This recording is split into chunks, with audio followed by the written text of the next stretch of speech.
ke depannya ya kita harus sepakat ya yang menjadi penilaian itu apa saja yang harus kita taati ya kita patuhi secara bersama-sama itu apa saja juga. Oke ya. Oke. Ya. Nah, tujuannya apa sih? Kenapa K3 itu disampaikan di mahasiswa teknik industri?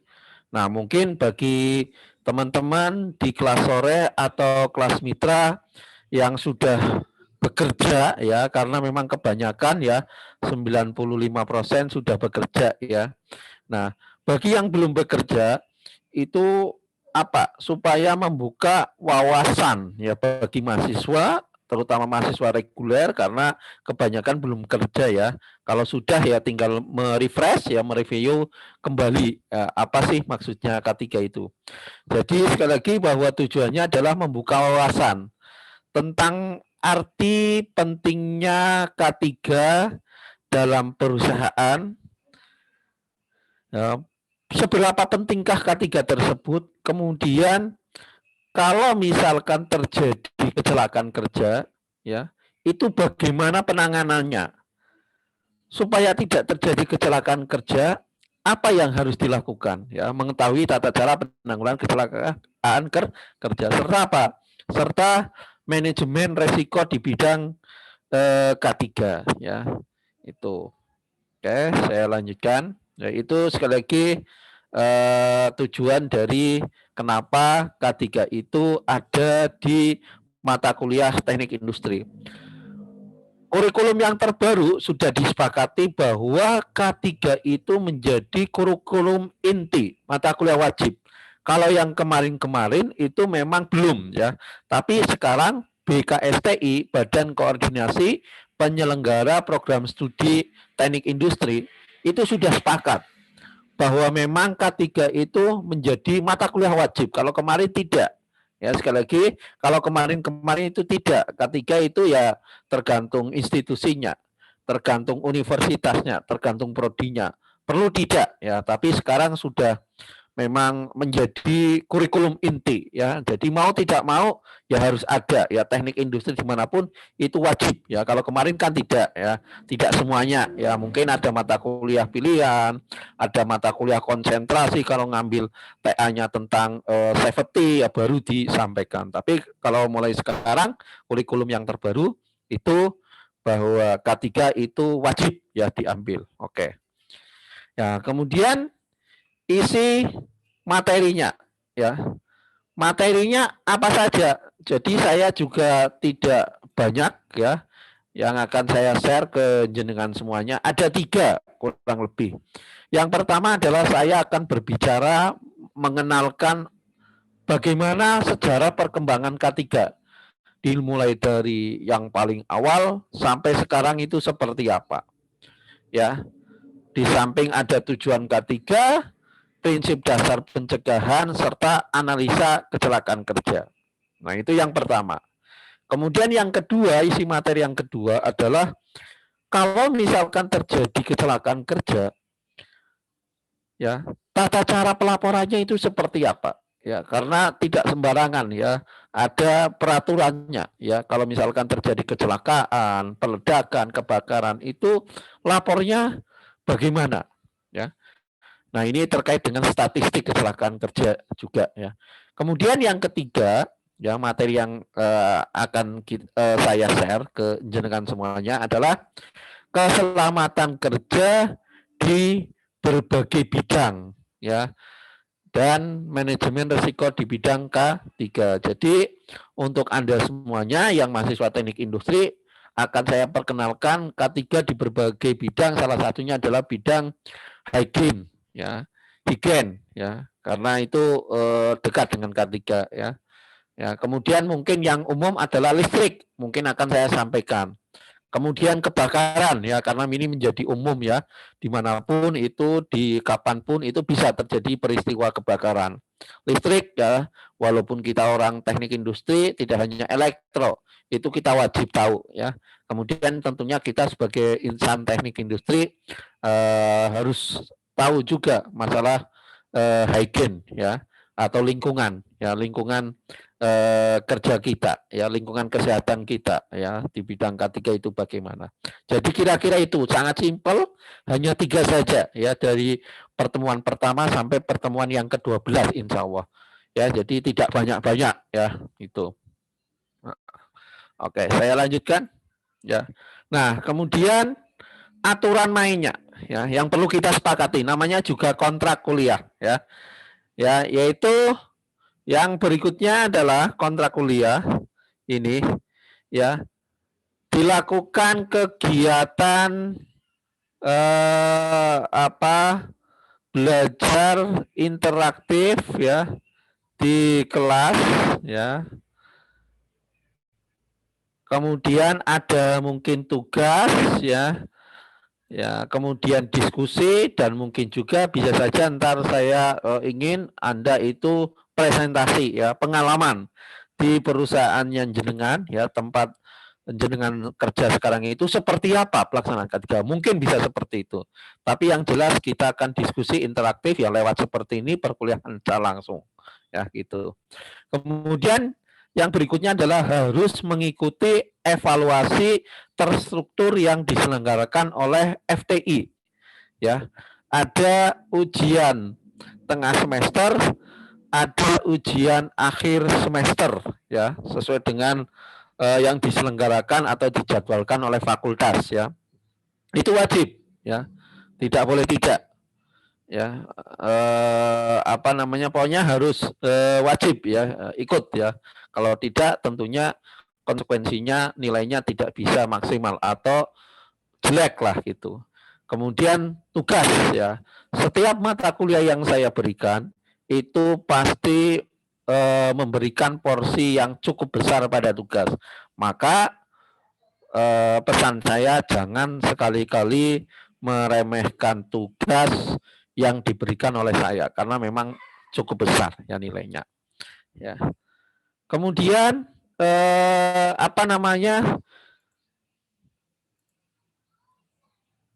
variabel penilaiannya saya cuma 3, UTS ya, ada UTS, ada UAS, kemudian ada tugas. Jadi ada 3 ya variabel penilaiannya, ada 3 saja, yaitu yang pertama adalah tadi UTS, UAS, yang kedua serta yang ketiga adalah tugas. Nah, untuk UTS dan UAS itu saya beri porsi 30%, 30%. Sedangkan tugas itu 40%. Makanya sekali lagi saran saya ya, memang kewajiban ya, tugas harus dikerjakan semuanya ya. Jangan sampai tidak, karena nilainya cukup besar 40%. Ya, itu ya. Gitu. Oke. Yang berikutnya saya lanjutkan ya. Tadi sudah ya. Jadi ntar kalau ada yang protes, Pak, saya nilainya kok bisa E. Ya tadi mungkin tugasnya nggak pernah ngerjain, UTS UAS-nya juga mungkin tidak bisa ya, sehingga dapat E ya. Silahkan ntar Anda sebelum nilai keluar boleh konfirmasi ya, atau nilai sudah keluar Anda konfirmasi, mungkin Anda merasa UAS-nya bagus Pak, UTS-nya juga saya pikir bisa nilainya 100, tugas saya juga ngerjain semuanya, silakan. Kok dapat E ya Pak? Silakan, saya dengan tangan terbuka menerima komplain masalah tersebut. Oke, saya lanjutkan. Kemudian bukunya.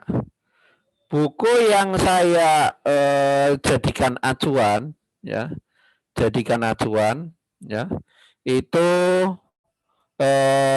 macam-macam ya, banyak ya.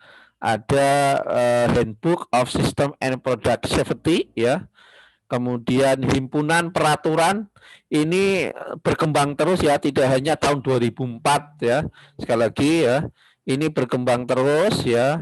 Buku ini ya tidak hanya 2004 ya. Kemudian ada buku, nah, ada bukunya Sumakmur ya, Sumakmur baik yang higien dan kesehatan kerja maupun keselamatan kerja dan pencegahan kecelakaan ya. Ya ini. Kemudian modul bimbingan teknik ahli K3 Jateng ya tahun 2004. Kemudian yang saya ada 2 buku lagi yang terbaru ya, tapi masih bahasa Inggris ya. Saya juga senang mempelajari itu. Saya lupa judulnya apa ya, kemarin baru saya dapatkan. Dan untuk mata kuliah teknik industri yang terbaru memang kebanyakan ngambilnya dari masih dari luar gitu ya. Nah, kemudian di sini Anda mungkin bertanya-tanya, ini kok ada modul ya, modul bimbingan teknis ya. Ya, kemudian ada modul evaluasi. Ya, saya cerita sedikit ya bahwa memang dulu ceritanya ketika saya awal-awal bekerja di Unisula, memang saya sudah pernah mengikuti bimbingan teknis untuk ahli K3 tingkat Jawa Tengah ya. Kemudian ke pusat saya juga ikut, dan alhamdulillah pada saat itu saya punya SIM ibaratnya. Jadi kan kalau ahli K3 kan ada masa berlakunya ya, kayak SIM ya, sama ya. Jadi saya alhamdulillah di tingkat nasional pernah mendapatkan SIM ya sebagai ahli K3 nasional tingkat dasar. Nah, itu saya dulu pernah ya dapat itu, sehingga dengan alasan latar belakang saya pernah mengikuti itu dan pernah menjadi ahli K3 tingkat nasional pada tahun itu ya, sehingga saya diberi amanah untuk ya mengajar K3. Itu jadi ceritanya seperti itu, kenapa saya diberi amanah untuk mengampu mata kuliah K3. Tapi itu sekali lagi saya menjadi ahli K3 itu kan sekian tahun yang lalu ya. Sama ya kayak SIM. Itu harusnya kan diperbarui tiap periode. Ya, tapi saya pada tahun 2018 itu enggak memperpanjang ya, karena pada saat itu untuk memperpanjang itu butuh biaya, butuh waktu juga yang tidak sedikit, sehingga karena kesibukan saya pula, akhirnya saya nggak ikut memperpanjang ya. Sampai sekarang saya nggak memperpanjang SIM tersebut ya, SIM sebagai ahli K3 nasional gitu. Nah, gitu ya kira-kira kenapa dalam referensi ini saya mengambil beberapa materi dari modul bimbingan teknik ahli K3 tingkat Jawa Tengah maupun penunjukan ahli K3 nasional ya. Oke. Saya lanjutkan. Oke, nah ada yang mau ditanyakan atau lanjut saja? Ya. Lanjut ya. Halo? Lanjut? Lanjut, Pak. Oke, ya. Ya, oke ya, saya lanjutkan ya. Jadi sejarah perkembangan K3. Dalam slide ini saya berani menuliskan bahwa pada zaman prasejarah nenek moyang kita itu sebenarnya sudah mulai memikirkan K3. Kenapa kira-kira alasannya?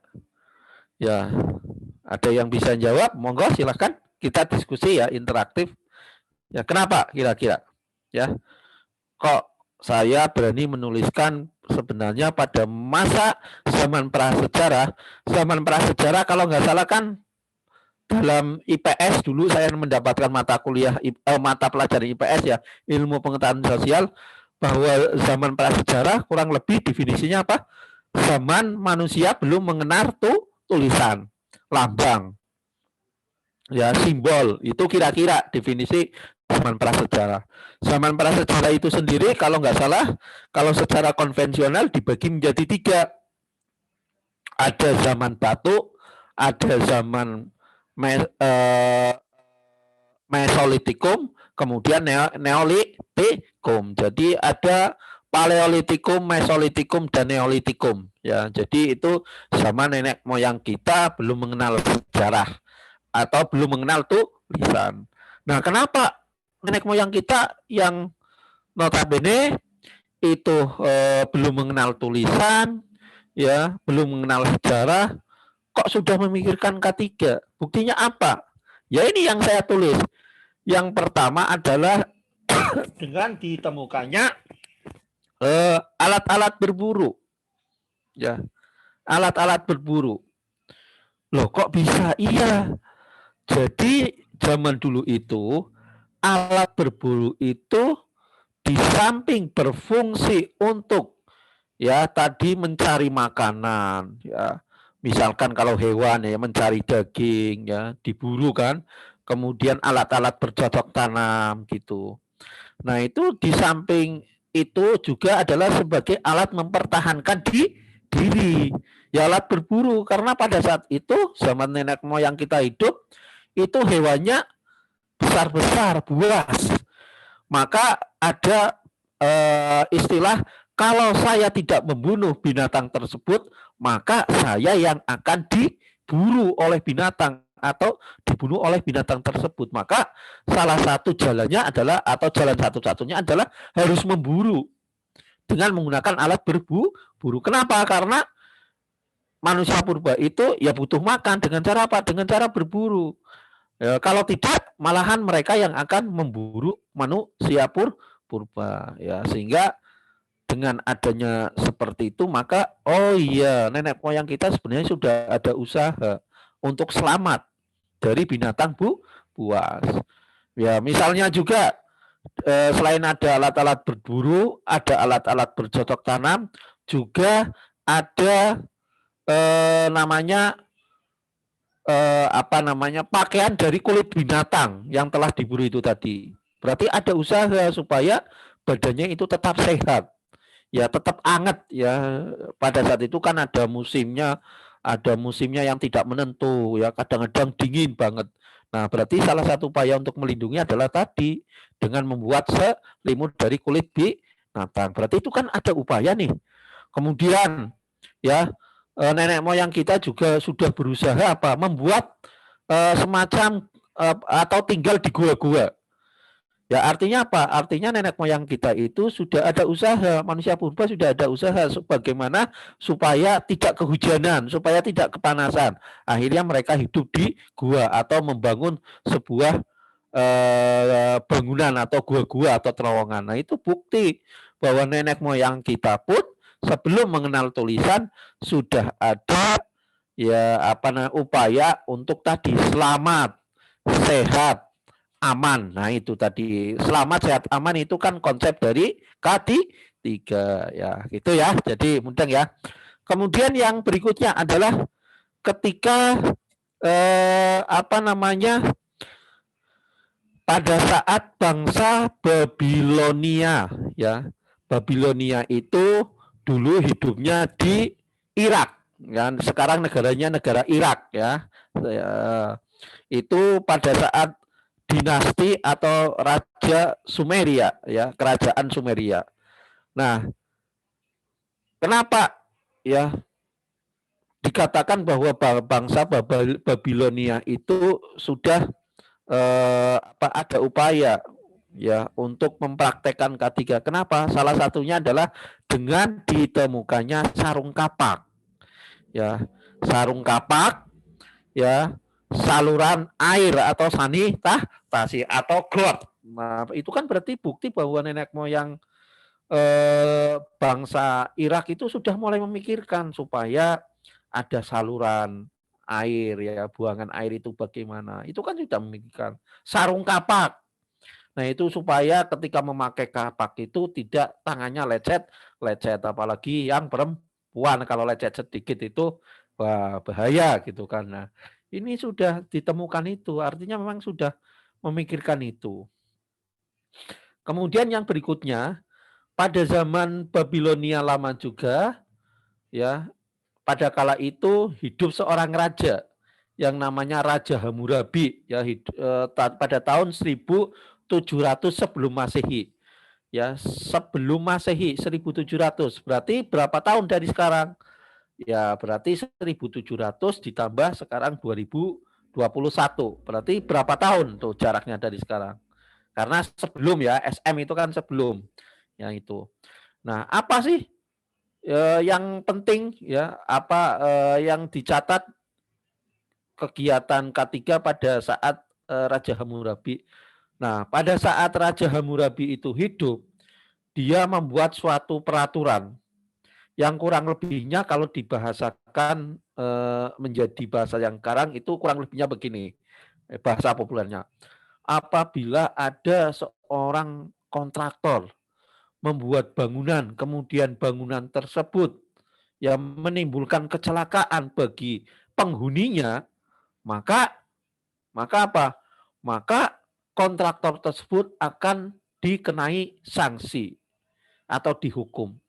Nah, itu artinya apa? Raja Hammurabi sudah mulai memikirkan itu. Ya, bagaimana melindungi apa namanya penduduk ya, kalau misalkan ada tukang ya atau kontraktor ya kan, itu membuat rumah mungkin, kemudian rumah tersebut ya menyebabkan kecelakaan bagi penghuninya, maka akan diberi hukuman. Nah, berarti sudah mulai memikirkan. Tapi kalau kita lihat kalau seperti itu artinya apa? Mungkin pernyataan Hammurabi merugikan.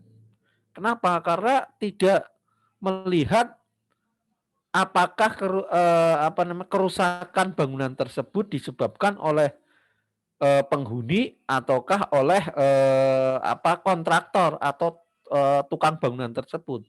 Tidak melihat. Maka 5 abad setelah Hammurabi, peraturan yang disampaikan oleh Raja Hammurabi itu ya di zaman Mosei itu disempurnakan. Jadi yang tadi disampaikan oleh Hammurabi disempurnakan. Kurang lebihnya apa? Jadi kalau memang terbukti, betul-betul terbukti bahwa bangunan yang roboh, bahwa bangunan yang rusak itu memang betul-betul disebabkan oleh kontraktor, kesalahan kontraktor. Jadi diperbaiki ya.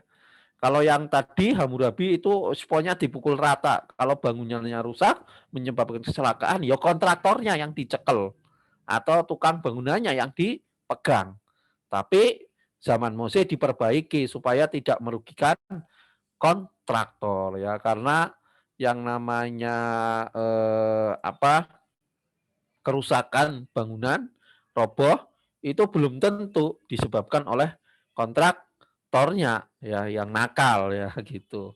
Jadi bisa saja karena memang kesalahan dari penghuninya, maka disempurnakanlah pada zaman Mose ini. Kemudian yang berikutnya adalah yang tercatat dalam sejarah pada saat hidup Raja Ramses II, ya Raja Yunani, ya 1500 sebelum Masehi ya, before century ini ya, jadi 1500 sebelum Masehi. Sudah mulai memikirkan kesehatan. Nah, sudah. Kemudian Hippocrates pada tahun 460 sebelum Masehi. Ya, ketika Hippocrates itu mengajak ya anak buahnya ya untuk berkeliling ya menggunakan kapal ya jadi perjalanan menggunakan kapal, ternyata ada beberapa anak buahnya itu menderita tetanus. Nah, tetanus di kapal ya. Nah, dari situ Hippocrates memikirkan piye caranya mengobati tetanus. Nah, dari situ berarti apa? Hippocrates sudah memikirkan ya masalah keselamatan ya untuk para anak buahnya, para pegawainya yang ikut berlayar. Ya, oke. Kemudian yang tercatat dalam sejarah itu juga misalkan pada tahun 80 Masehi ya, seorang ahli ensiklopedia Roma yang bernama Plinius ya. Jadi ketika Plinius itu ya meminta para pekerja yang bekerja di tambang, ya, itu meminta apa? Agar para pekerja, orang-orang yang bekerja pada saat itu tuh untuk menutup penutup hidung atau bahasa kerennya sekarang adalah memakai masker.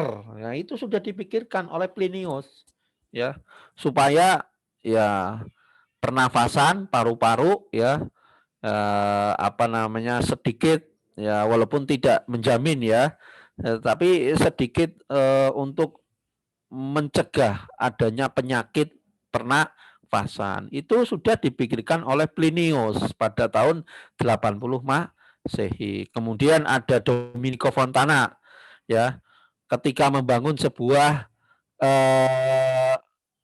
obelis Saint Peter Roma, juga dia mewajibkan para pekerjanya memakai topi, topi baja ya pada. Nah, makanya orang-orang sipil, orang-orang kontraktor itu kalau ke lapangan itu memakai topi. Itu sebenarnya zaman dulu sudah disampaikan ya, bahwa setiap pekerja ya harus memakai topi ya untuk melindungi kepala dari benda-benda yang tumpul maupun yang tajam gitu ya. Ya kalau apa kejatuhan dan sebagainya kan lumayan ada helmnya.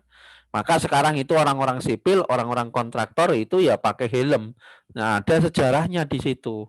Dan ini sudah terjadi 1450. Ya sudah disampaikan seperti itu. Maka safety yang bagus itu memang ya orang-orang sipil ya, orang-orang sipil, orang-orang kontraktor. Kenapa? Karena memang mereka itu bekerja ya dengan risiko yang tinggi. Ya bahkan itu kalau kita lihat kontraktor-kontraktor yang hebat itu biasanya kalau membangun ya sebuah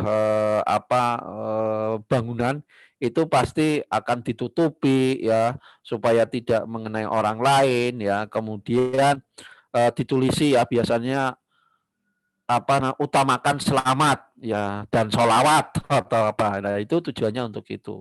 Misalkan zero accident dan sebagainya gitu ya. Jadi itu sejarah perkembangan K3 ya dari zaman dulu ya, kemudian sampai 1450 ya, dan sekarang ya tentunya sesuai dengan perkembangan zaman ya. Ya, ini bisa ntar dibaca sendiri ya. Pada tahun apa eh, pada zaman Bernardino Ramazzini ya sudah ada penelitian apa sih hubungan antara penyakit dan pekerjaan. Ya, kalau ada bahan-bahan yang berbahaya serta gerakan-gerakan yang janggal. Orang teknik industri itu kan mengamati gerakan yang janggal, gerakan yang tidak ekonomis, gerakan yang menimbulkan waste ya.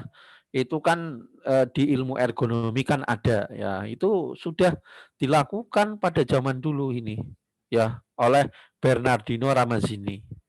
Kemudian apa namanya era revolusi industri ya. Ya, ini revolusi industri ya ditandai dengan penggunaan dari manusia ke ada bantuan mesin ya dengan menggunakan mesin ya. Kemudian adanya pengenalan metode baru ya pengolahan bahan baku, kemudian mulai ada pengorganisasian pekerjaan.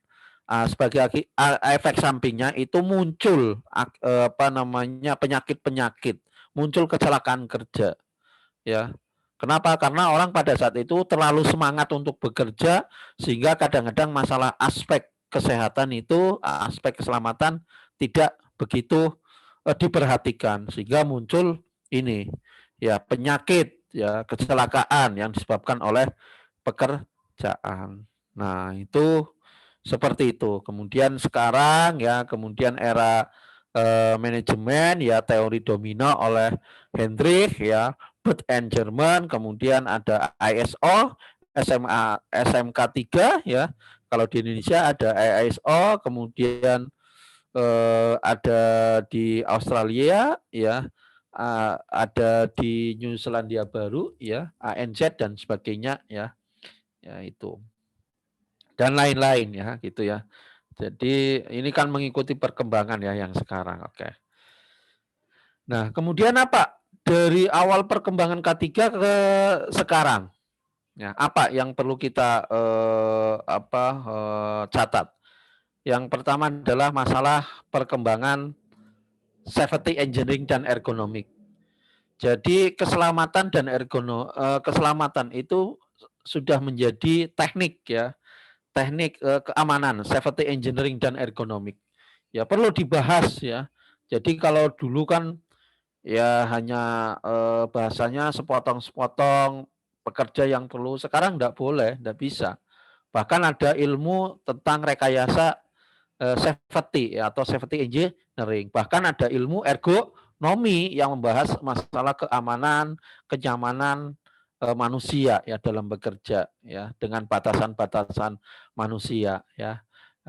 Bisanya seperti ini ya, manusia punya kelemahan di sini dan sebagainya. Yaitu kira-kira ya yang penting gitu ya. Kemudian yang kedua adalah perkembangan kesehatan kerja dan pelayanan sanitasi. Jadi K3 tidak hanya keamanan ya, keselamatan, tapi adanya health and hygiene ya, hygiene. Kemudian lebih terpadu, jadi tidak misah-misah ya. Dulu mungkin pas awal keselamatan, memikirkan keselamatan, kesehatan ya, kemudian lingkungan. Nah, sekarang itu harus ya semuanya terintegrasi. She ya, bahasa saya sering menyingkatnya itu she, SHE ya. She itu kan dia perempuan ya, dia ya, she. S-nya adalah safety, H-nya adalah health, kesehatan, dan lingkungan, environment ya. Kemudian K3 itu lingkupnya tidak hanya di industri. Ya. Kenapa sih? Iya, ya K3 itu tidak hanya di industri lingkupnya, tapi di luar itu. Ya, coba misalkan ada suatu industri, di situ terjadi misalkan kebocoran limbah. Nah, yang merasakan siapa? Ya lingkungan. Maka lingkupnya tidak hanya industri ya. Jadi lingkungan, makanya ini ya, tidak hanya industri tapi lingkungan sekitar, keluarga yang bersangkutan, keluarga dari pekerja, tidak hanya di industri saja. Itu nggih. Oke. Kemudian yang bisa saya tarik juga bahwa perkembangan K3 itu dari negatif indikator ke positif indikator. Apa maksudnya? Negatif indikator itu kalau dari tindakan yang bersifat represif. Jadi maksudnya adalah ketika ada kecelakaan kerja baru bertindak, itu kan represif. Ya, setelah ada kejadian baru bertindak. Nah, kalau sekarang adalah positif indikator. Apa maksudnya? Jadi jangan sampai ada peristiwa kecelakaan. Bagaimana mencegahnya? Itu positif indikator. Kemudian pendekatan program K3 adalah apa? Ya, adalah semuanya harus berperan aktif, participatory approach. Pendekatannya semuanya dari semua lini, ya tidak hanya dari atasan ke bawah atau bawahan kita pengen selamat tapi atasan tidak mendukung, tidak ada pendanaan untuk masalah K3. Ya sama saja. Jadi sesuai dengan fungsi kita lah di perusahaan. Ya, maka participatory approach ya, pendekatan semuanya. Kalau top level management berarti apa? Ya dari sisi kebijakan, dari sisi keuangan ya, harus mensupport pelaksanaan K3. Lah bagi kita karyawan berarti apa? Ya patuhi aturan K3 di perusahaan. Walaupun kadang-kadang nun sewu dari perusahaan sudah ada kebijakan K3, sudah memberi fasilitas APD, tapi justru karyawannya yang malas. Nah itu, ya kadang-kadang seperti itu. Atau dibalik, kita sudah berhati-hati, pengen tidak terjadi kecelakaan, tapi tidak didukung oleh top level manajemen, ya. Tidak ada pendanaan, pokoknya sepatu ya harus beli sendiri, sepatu ses dan sepatu keselamatan dan sebagainya ya, sarung tangan. Nah, itu juga kurang baik. Makanya harus secara participatory approach pendekatannya. Kalau top level management ya apa ya yang harus dilakukan, middle management seperti apa, kita yang karyawan harus seperti apa ya, sehingga semuanya ya lebih terpadu. Kemudian kinerja program K3 merupakan image perusahaan ya, sampai sekarang orang-orang Eropa dengan walaupun ini sebagai dalih ya, kadang-kadang mempersyaratkan misalkan ya, ini misalkan kelapa sawit, ini tidak boleh kelapa sawit diekspor ke negara ini karena terjadi pengundulan hutan, atau ini tidak boleh diekspor karena di situ terjadi penindasan karyawan. Itu karena ini kinerja program K3 merupakan image perusahaan. Bahkan dulu itu kan kalau nggak salah negara-negara Eropa, Amerika itu tidak menerima kayu dari Indonesia mentah ya, karena dianggap ya itu tadi kayu itu kan ditebang dan sebagainya untuk kelestarian alam dan itu enggak boleh. Tapi nggak tahu sekarang gitu ya. Makanya dulu sempat beberapa 20 tahun kemarin itu industri kayu itu sempat drop. Kenapa? Karena memang negara di Amerika, di Eropa ya itu tadi ya tidak memperbolehkan mengimpor ya produk-produk kayu karena kayu kan dari tebangan hutan, hasil tebangan hutan dan sebagainya. Jadi itu dulu sempat ya Indonesia down ya industri kayunya ya, terutama yang dari Jepara ya itu ya. Tapi sekarang kan sudah mulai menggeliat kembali. Ya, mungkin itu yang bisa saya sampaikan di pertemuan pertama. Ada yang mau didiskusikan, monggo saya beri kesempatan ya di awal ini ya, supaya tahu dulu ya. Oh, K3 itu isinya ntar apa sih? Ya tadi ada 3 kan. Ada sejarah perkembangan, dasar-dasar analisa, kemudian yang kedua adalah masalah tata cara pelaporan kalau terjadi kecelakaan itu seperti apa. Kemudian yang ketiga adalah K3 di berbagai bidang itu. Jadi itu tiga materi yang akan saya share ke jenengan semuanya ya sampai 12 pertemuan ke belakang. Oke, silahkan kalau ada yang mau didiskusikan terkait dengan materi yang saya sampaikan pada malam hari ini, monggo ya. Sementara itu dulu ya, supaya ini kan pertemuan awal ya. Rasanya tidak bijak kalau saya sampai malam sekali atau apa gitu ya. Ya, ntar mungkin ke depannya karena Bu Wiwi juga saya melihatnya sampai malam dan mulainya kan mungkin kan jam 6:30 Bu Wiwi ya gitu ya. Tadi mulai jam berapa Bu Wiwi? Saya mulai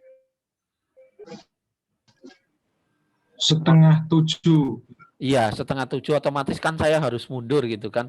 Jadi mungkin besok ya saya tetap menyesuaikan tapi sesuai dengan jadwal saya 7:30 sudah sudah siap ya. Tapi ntar tergantung ntar Bu Wiwinya selesainya kapan. Saya menyadari itu ya.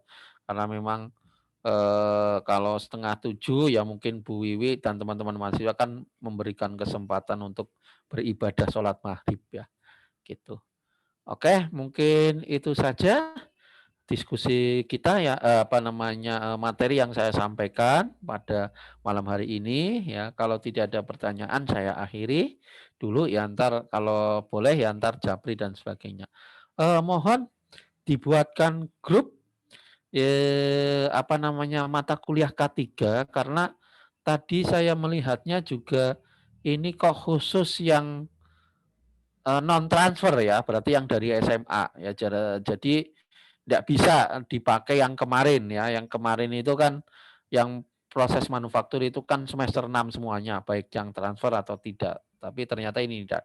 Jadi mohon tetap dibuatkan grup, saya dimasukkan ke situ sehingga kalau ada pengumuman, perubahan jadwal dan sebagainya bisa langsung saya share ke situ. Mohon ntar bantuannya nggih teman-teman semuanya, mungkin Mas Rahmat, Mas Rosid, Hairul Anam, Irfan, Kris, Wanto ya, dan sebagainya. Ya, minta tolong. Itu saja. Terima kasih ya. saya akhiri dengan bacaan hamdalah alhamdulillahirabbil alamin. Alhamdulillahirrahmanirrahim. Assalamualaikum warahmatullahi wabarakatuh. Waalaikumsalam. Ya, Waalaikumsalam terima kasih. warahmatullahi Oh ya, ntar mungkin materi yang ini ya akan saya share ya gitu ya. Kalau tadi kan penjelasannya. Oke, terima kasih. Ya, mohon izin untuk end meeting for all gitu. Ya.